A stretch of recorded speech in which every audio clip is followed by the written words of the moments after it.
kahwin lagi. So kita pegang kain saja. Fat, meet my blind date. Jangan kacau. Bos, ikut ke? Bro. Jaga diri bro. Dekat. So, you suka makan apa? Makan apa je makan. Tengoklah badannya. Dia tak kisah. Dia pantang melihat makanan. Okey. Ya, kerana dia tidak suka membazir, betul? Okey. Ya. So, kalau membazir itu adalah perkara syaitan. Adik demam. Suspected H1N1? Tak ada lah. Lewat je kan. Ya, Tak ada. tidak. Ya, janganlah tengok. Mari kita borak, meh. Kan, betul. Tapi I pernah tahu dulu masa I form 5 apa? 10 dah datang di Bali. Yang keramik. Ini adalah tempat favourite makan. Kita dah makan kat sini. Makan dengan kepala.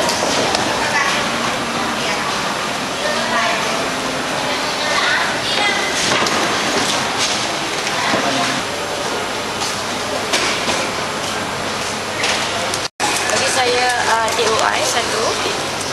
Bagi saya Chee Fan.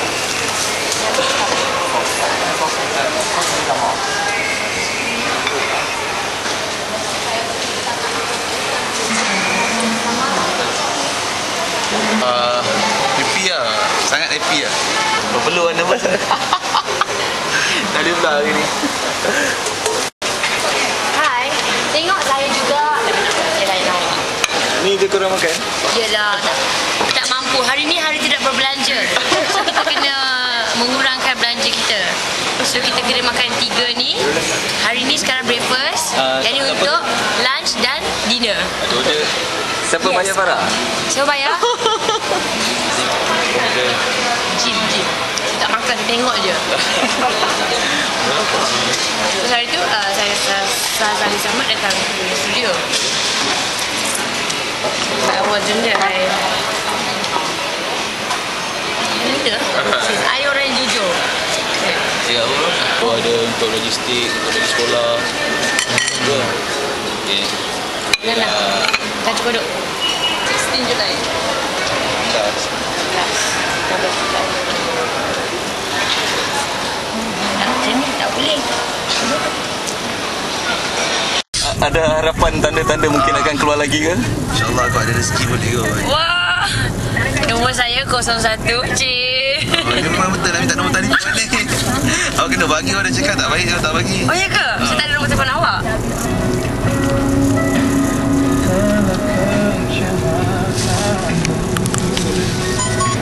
SMS daripada Papa katanya habis dah dia dah nak call dia ke? Okey, kita akan call dia bentar saja. Kita bawa cakap lagi. Semangat bersama dengan kami. Okey, ini dia Chris Patih demi kita. Harapan. Hello?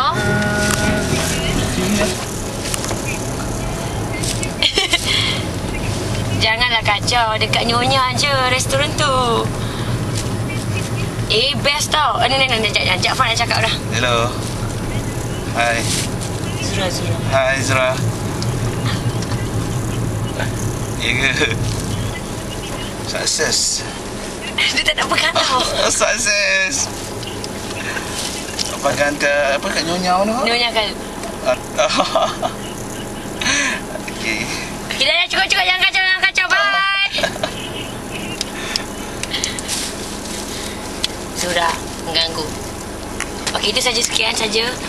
Terima kasih, Cak Fah. Okey. Kisah nak kat mak. InsyaAllah. Kisah kat adik. InsyaAllah. Adik kat hospital. Tahu. Keunggulan cinta dari sinar mata